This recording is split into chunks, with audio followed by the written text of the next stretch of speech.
Okay, welcome everybody to the inaugural episode of Chief Martech TV. I'm so excited to be here with you. I am your host, Scott Brinker, the author of the Chief Martech blog and the program chair of the Martech Conference series. And I am incredibly excited that our first guest to kick this off is David Raab. Raab is frankly, one of the people that I've admired most in the marketing technology space. Really ever since I've been in this. If you don't follow his blog yet, Customer Experience Matrix, I absolutely recommend that you do so. David's posts are just incredible. I mean, the amount of depth and analysis he goes into different technologies, the trends among these technologies.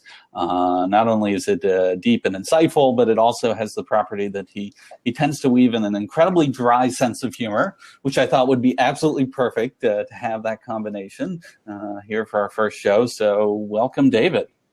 Scott, thanks for having me. Glad to be here. Very exciting. Congratulations on the show. Thank you. So the idea of this show was to try and tackle some of these topics that lend themselves more to a conversation, or in some cases even a debate. And the one I wanted to start with here was this accelerating set of, I call them waves of technology that we've seen in marketing technology. And I'm going to just bring up another slide here that I had previously shared with David. So David, the slide kind of sets it up a little bit. If we think about technology, marketing technology is having moved in certain large waves, like if we treat CRM, as one large wave that got started, really in the 1990s. And then in the 2000s, we really started to see marketing automation. And then other waves since then. I guess my first question to you is, if you think of waves of marketing technology, what comes to mind for you? Well, it all depends on when you enter the industry, right? I think you probably entered it not, maybe in the 90s, a little earlier. I entered a little before that, but we'll go back to even before I entered it. The first marketing technology was maybe cave paintings, right? And they were the dominant one for hundreds of thousands of years, and then maybe print, writing got invented, and signs, and they were for centuries. And we won't go through every development since, but you had a century of print, and and mass media, and then radio, which took 20, 30 years for penetration. TV moving quicker, and so definitely in the long term, the pace of technological innovation in general, and the pace of communications innovation, and the pace of marketing innovation have all, I think, legitimately increased. Certainly, to get to a little more current set of examples, the iPhone's not even 10 years old, right? How old is Facebook? Even younger than that. So, definitely the rate of adoption, which is what I really think we're talking about, that has increased. And continues to increase. You look at the growth of Snapchat or a WhatsApp or something like that. Those things just get incredibly quickly adopted these days. Yeah. So, but I guess what I'm wondering is and if we maybe narrow our time horizon to the past decade or so, current century. Right? Although we can ask how far people are with their cave painting adoption. But if we narrow it here to, say, this past decade or so, not so much just technologies, like consumer technologies, new web services, because obviously hundreds of those, but this idea of maybe almost paradigms of marketing, particularly marketing technology, what do we think we're building out in our marketing technology capabilities? I think that's where I was saying, I feel like, CRM was a big movement that we had the luxury of 5, 10, 15 years on. Then even marketing automation, if it really started to get going in the middle of the 2000s, it's now here about 10 years later, and we could say it's starting to have some maturity. But yeah, over these past 5 years, there's been all these other attempts at introducing new paradigms, predictive, account-based marketing. Some of these that I feel like you're the guy who actually identified and named, customer data platforms, or this new thing you've been writing about, journey orchestration engines.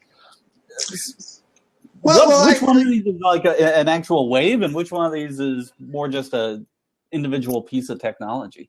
Well, maybe they're ripples rather than waves. But no, the reason I mentioned the other one is because it's the communications technologies that drive the marketing technologies. The reason that CRM had 15 years, this is my cat tail here, in case you're wondering what that is. Not like sharks or anything. CRM had 15 years because basically you were working on the telephone, and even the computer technology, all client server, that wasn't changing that rapidly, so there wasn't any need for new marketing technology. Then all of a sudden the internet explodes, and we have all these internet technologies. Now mobile is exploding, so you have all these mobile-oriented marketing technologies. And now artificial intelligence is just, again, exploding at an incredible and accelerating pace, and that drives the marketing technologies. So the reason marketing technologies are coming quicker is because the underlying technology itself is evolving faster. Okay, so that makes sense. But from a perspective of architecting, say, a marketing technology stack, one of my favorite topics, the sort of the centerpieces around which these stacks have been based. If for a while they've been around CRM, marketing automation platforms, two of these new trends that you've really been identifying for a number of years, this notion of a customer data platform, a CDP, and then more recently, this idea of a journey orchestration engine, a JOE, which is a wonderful acronym. Maybe we should even start it. Would you love to just describe a bit, what is a CDP versus what is a JOE? All right, well, customer data platform was interesting precisely because it was sort of a new thing under the sun. And what was new about it was that it actually let marketers kind of manage their own databases, whereas before you always had to have the IT department do that for you. And again, related to the fact that the technology itself was getting easier and software as a service, making integration easier or at least more plausible and so on. So that was something that sort of appeared, and it has not been adapted overnight by everyone. It actually has had a couple of years of sort of a slow growth, but now last year, actually, it's really picked up quite a bit. Journey optimization engine, JOE, and I have to say it was sort of a joke when I named it. I didn't really expect anybody to take it up, but okay, it's a cute little name. Is something that almost builds on the CDP because it doesn't, like my definition, it doesn't have to have its own database, but for all practical purposes, it does. So now you have this thing, and now you build the journey optimization on top of it, which again is another thing that used to be almost technically too difficult to let marketers do. But now you have the technology having evolved to the point where you can build a system that, again, puts marketers more and more in control. So, these things are coming quicker because, again, the technology is evolving. Basically, marketers are following technology. So if we take a look just at the waves I've put on the diagram here, how would you see the relationship between CRM, marketing automation, predictive analytics, CDP, ABM, JOE? Are there any of these that are mutually exclusive? No, I don't think any of them. I mean, you could argue that AI sort of includes predictive, but they tend to sort of kind of build on each other. I mean, none of them go away. This is something else that we've seen in marketing technology in general.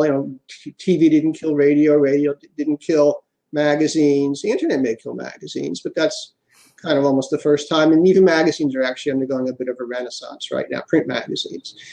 So they tend to get added in. They tend to fill the gaps. So one reason CDP happens is because the marketing automation and the CRM systems, even though they have databases, the databases really are not adequate for what marketers need. In large part because of the new media, the multiplicity of media that have to be accommodated, which those things were not designed to do, because those things were really designed before, say, mobile became even a thing.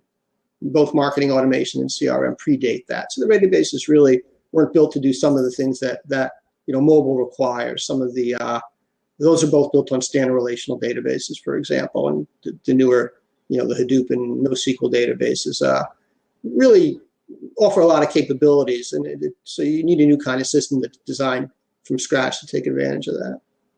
So at one point in time, had I thought of this in advance, I would have included this diagram, but you can find this on David's blog. Is one of the ways you had pictured looking at a marketing technology infrastructure was those 3 layers of, correct me if I've got them right here, sort of like the data layer, then a decisioning layer, and then on top the actual execution of those decisions, the delivery through channels to actual customers. At one point in time, I think you were theorizing that it really, ideally, all 3 of those things should be orchestrated through a single system, but it sounds like a bit of what we see now is like, I don't know, like the CDP is the data layer, these journey orchestration engines are maybe the new incarnation of, a cross-channel decisioning engine. I don't know, help me understand. I mean, are these things potentially converging, or are the layers getting more calcified, and what makes them distinct? Well, I don't think that the layers are going to all merge into one big undifferentiated mass. And, we tried that. They were called integrated suites. They don't really ever quite seem to work, even if they're, sorry about the cat. Hi, cat. Even though you can try to build one system that does all that, maybe even you can build one system, but the reality is there's always something new. There's always a new channel, so you haven't incorporated virtual reality or whatever the latest and greatest thing is that you're going to want to, or augmented reality actually will be the next big thing. So you have to go out and integrate that. And the minute you have to be open to that sort of thing, then the integrated suite model fails. So then you end up with your layers, and you have connectors across, between the layers, hopefully through open API sort of things that make it easy to plug anything else in. The term now is platform as a service, as opposed to software as a service, and that's I like that buzzword. That it means again that we're going to make it easier to connect between these things. Still have some core systems. You'll still have a customer database, whether it's a customer data platform, which has a couple of other specific things that define it, but some flavor of customer database. And is it going to be one customer database? More likely multiple databases. They'll be connected to each other. We're seeing increasing interest in federation of data right now, just because you have these huge data sources out there that you'll never bring in. You're never going to bring in all the weather data for every place at every moment. You just bring it in when you need it. So that'll always be a federated access. And things like intent and some of the other internet information, again, you'll just bring in what you need. Ad bidding, if you want to infer things from ad bids, you're not going to get a copy of every ad impression that's put out on an exchange. You'll just bring in the ones you want. So that makes sense then why, some of these technologies, whoops, again, a little feedback, I think, from your end. Some of this, sorry, there's echo. Oh, let me see if I can turn something down. If you figure out how to turn down the volume of my voice, please, let my wife know what that secret is. Well, I've turned down the speaker. We'll see if that helps. Okay. I think actually what happened, it sounds like there's a fan in the computer that you might be hearing.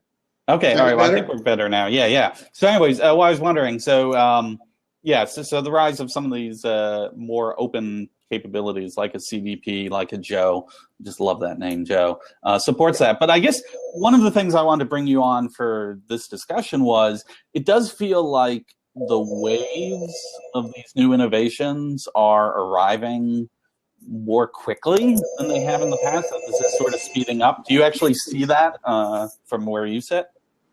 Honestly, I couldn't. I turned your voice down, so your wife would be happy, but I can't hear you. So now I have to get up and turn it back on again, plus the phone's ringing. Hang on 1 second.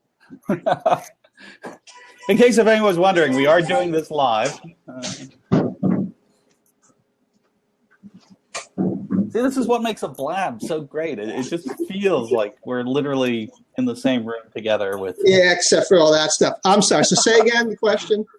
So I guess what I'm wondering is, like, with these waves of new technology, things like CDP, account-based marketing has really been a very recent wave, at least this current incarnation. All these things seem like they're accelerating. Do you see that? Like, is marketing being hit with accelerating waves of innovation? Yeah, they are. I mean, I'm not. They definitely are accelerating. If you just obviously your graphic, you document that. Beautifully, just in the number of vendors, and the number keeps growing every year. And not necessarily that they were all founded in the last year, but there's certainly the number of founded certainly has increased year to year, and some of that is redundancy. 6 people see an opportunity, but there are more opportunities. Like the thing to bear in mind again is that things like the internet and mobile are really very young. So there's just all these possibilities that people are out there discovering. And, 8 smart people find 8 smart different things, and now you got 8 products, So it may slow down eventually if we ever stop inventing, new things like mobile and like the internet, but it's not clear we will. AI is going to do it again. I mean, AI just is going to result in a whole new slew of technologies that we haven't even begun to think about yet, or kind of wrap our heads around. So it's going to be a while yet before it slows down. So that's both exciting and terrifying at the same time. Keeps you and me busy. Yes, all right. So probably keeps most marketing technologists busy. But I guess, I don't know. I mean, given that phenomenon, any sort of high-level advice on, like, how should marketers even think about dealing with that? If it's not slowing down, what's your strategy for survival? Well, I think, humility is a good place to start. Realize that you're not going to be able to predict it. And, the notion of a 5-year plan, which used to be sort of the gold standard, nobody in their right mind does a 5-year technology plan anymore. The best you can do is some scenarios to say, well, this might happen, that might happen. What you really want to do is just think in terms of flexibility, just keeping your options open. Say, well, I need stuff that's going to work today. I have a pretty good idea what's going to be available in the next 6, 12, maybe 18 months. Past that, I don't know. I mean, look at, your chart ABM 18 months ago. It existed, but it wasn't talked about much. Joe's term we just came up with a few months back, actually after your Architect conference. Well, AI's been around longer, but there's going to be new things. So you have to have a foundation that's fundamentally flexible. You're always going to need data. You're always going to need decisions. You're always going to need delivery. So you want to be able to have things that you can plug into whatever the latest and greatest is without having to reinvent it. So I'm going to try and switch this slide here real quick, because I guess my follow-up question is, all right, so there's how marketers approach this. And if I, to sort of restate what you said, it's almost like a design for change. Like, expect that you will be continually evolving your marketing technology capabilities on whatever that cadence is, but it's probably not a 5-year cadence. It's maybe a year to 2 years where pieces will continue to change. I guess one of the other sides of that, though, is, right, so much of the marketing technology landscape for the past 10 years has been funded by venture capitalists that, there's a strategy here of, investing lots of money in companies, right, like Marketo and HubSpot. And, we've got lots of cases of these companies that have not been profitable because all this money has been invested in growing them so that they could get scale, with the idea being, if you look at the bottom of this, graph of just, the A and B, it's like after we've taken over a market and we've got scale, then we can reap the benefits of that scale for another 10 years or so, because that's the pace of technology. Great, so that's where our return is. But what I find myself wondering is if we are really in a place where these disruptive innovations in how things can be done in marketing are coming at us at a faster pace than like a 10-year cycle. Is the venture capital model that we used to use to even get these marketing technologies out there, is that going to remain viable, or is it going to require some other way of funding this? Well, I think you've made the distinction between core and periphery. And the core technologies, I think, will have some staying power.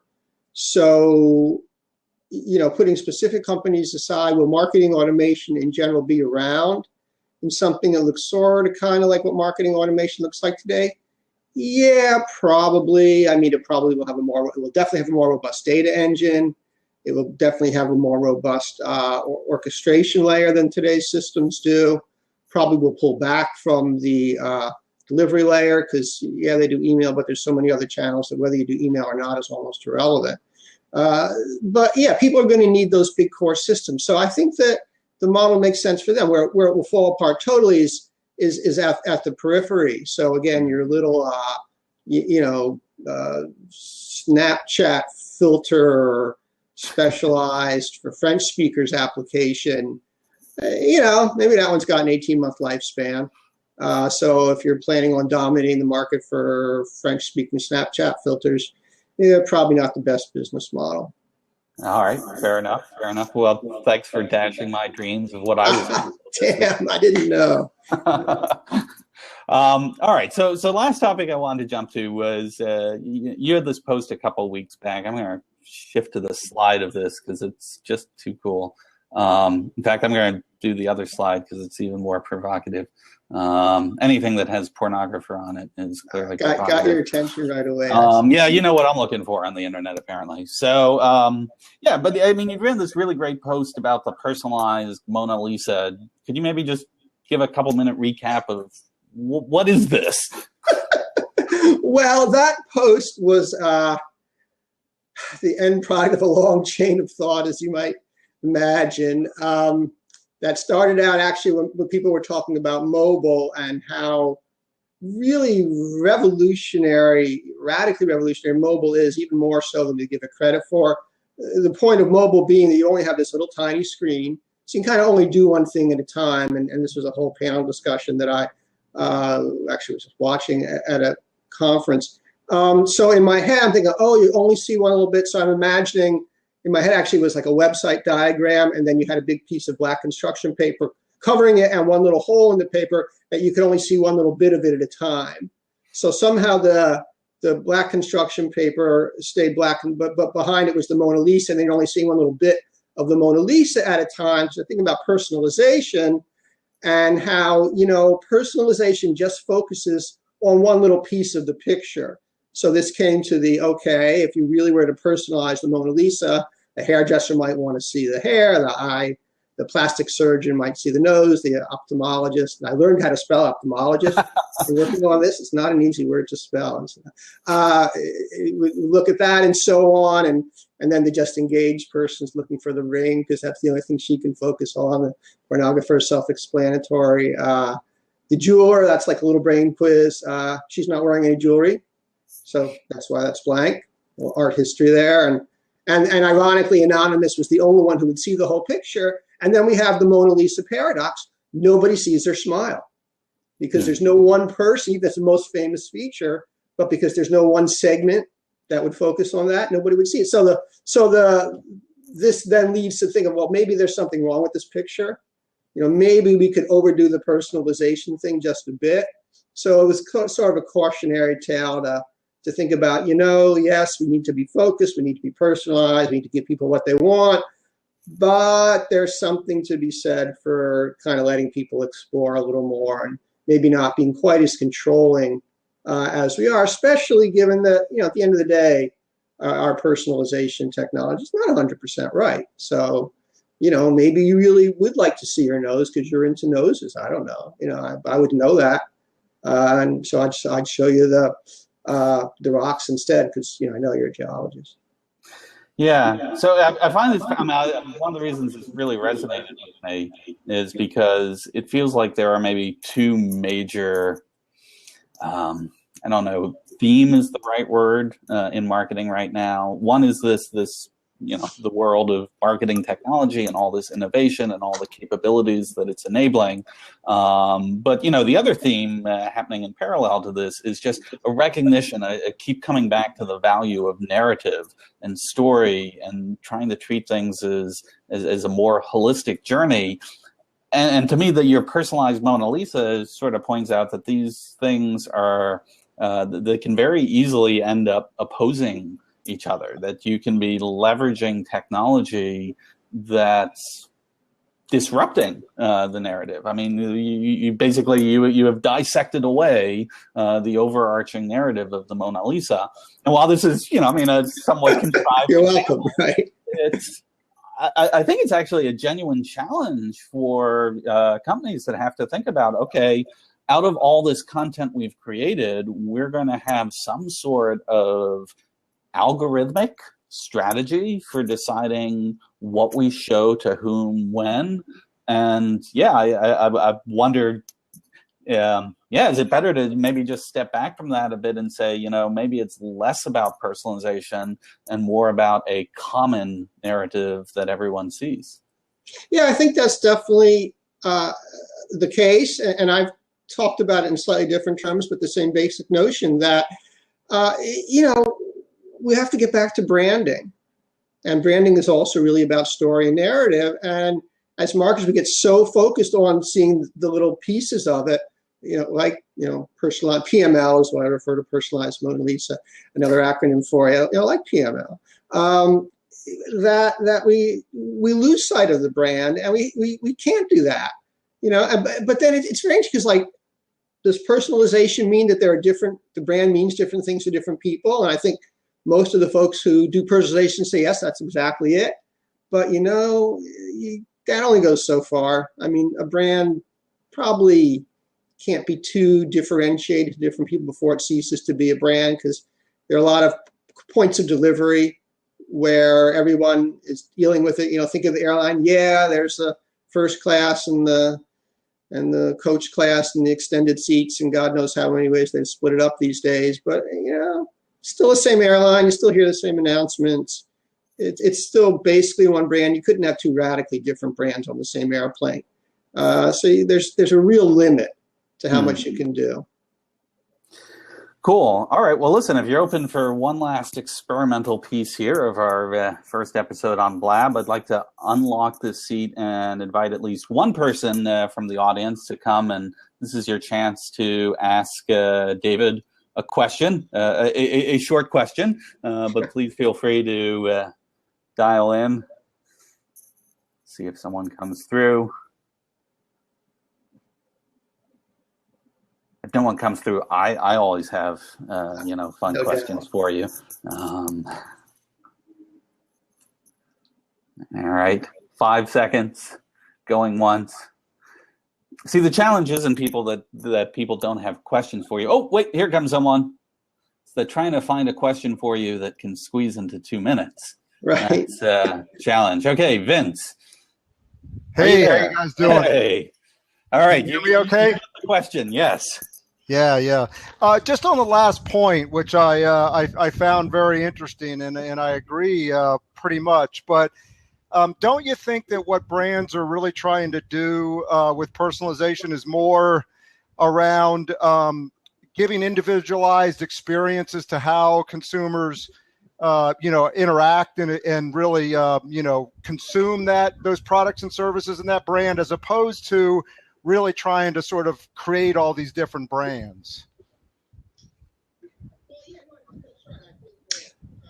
Well, yeah, no, I think that's right. I think that in general, it is more about personalizing or individualizing the service. I don't think people would set multiple brands as a goal, but if you start with the notion of giving different services to different people, it almost forces you to have different brands as well. It's just kind of where the logic of that leads, so that's my concern. And again, the concern is that, it doesn't work for the brand, but beyond that, even you can over-individualize the services as well, and that's what, again, the Mona Lisa is about there. Maybe even though the consumer thinks all they want to do is look at noses, because that's just what they're focused on, maybe they would actually be better served and ultimately have a better experience if they pulled back a little. Yeah. And One saw the example larger I could picture. throw out, you know, like for some of these very large enterprise software companies that have portfolios that serve many different departments and professions, right? I mean, so some of them are the people promoting this personalization technology. So if they have someone who comes to their website and they identify them as being interested in marketing technologies, there could be, right, the simple personalization is to say, okay, well now, whenever they come back, we will over-index for showing them more cross-sells related to marketing and sales. But if it's possible that the person who was doing that research on marketing technology was actually from a different group, maybe from the CFO's office, just wanting to understand, you know, people are asking me for a lot of money for this, what is it? You know, or someone from IT who was perhaps evaluating it the same way they might any other set of technologies, that there perhaps becomes a risk that we start personalizing to them and affecting their impression of what the brand really emphasizes, when in reality, actually, the brand could have a very different set of offerings for them that we've now no longer showing them. I don't know. That's one thought that comes to mind. Yeah, although you could argue that's just because that's a poor execution, right? I mean, no one's arguing you should show people the wrong stuff, and in that case, that's what they're doing. That's what you're, you know, saying might happen, which can happen. And again, poorly implemented personalization is the worst of all worlds, right? It's not only are you showing them too little, but you're showing the wrong subset. But even good personalization that's really responsive and says, oh, you know, is this guy? I'm watching his eye movements, and I see that it's really, you know, attracted to that little bit of CFO content in the corner, and they probably are watching your eye movements, or will be shortly. You know, so I'll give them a lot of CFO stuff, but maybe even that CFO, you know, he should see some other stuff. Even if he doesn't know he wants to see it, he should probably see it, because maybe it'll trigger something off that he wouldn't necessarily choose because it wasn't his first priority. And again, the whole back to the notion of the little small window in the big piece of paper. He's really focused on just his bit of it, but maybe if he saw this other little bit of it, that would actually be useful to him, even though he doesn't know it. Submit one observation, as I think Nielsen was doing that probably 10 or 15 years ago, trying to figure out how to track our eye movements. But I think that's really key, is that this control factor versus letting the consumer, you know, sort of be in the driver's seat and letting the consumer self-select preferences and letting the consumer personalize. You know, because then it's not a question of whether the personalization is appropriate or not. If you give some of those controls to the consumer and allow them to, you know, to have the reins, if you will. Great. Right. Again, I think you do want to do that, but I think even if you give the consumer exactly what they want, maybe that's not in either their interest or your interest. In some cases, 95% of the time, give them what they want. You know, you can't be crazy about it. But I think we just have to, at least in the back of our heads, think, you know, maybe sometimes we should give them something a little unexpected. You know, throw something crazy in there. Thank you. Maybe it'll work. Thank you for so that's how I write this, blog. Ben. You're welcome. Thank you for and I guess with that, we will conclude the end of this first edition of Chief Martech TV. Thank you so very much, David, for being our first guest. Awesome. Scott, my pleasure. Sorry about the cat. Hey, Santorini is overrun with feral cats. There's a metaphor in there, I'm sure. Thank you to everyone who joined us for this first episode. We will be getting this recording available, and we are already lining up our next episode, which will be on Tuesday, July 12th at 4 p.m. Eastern.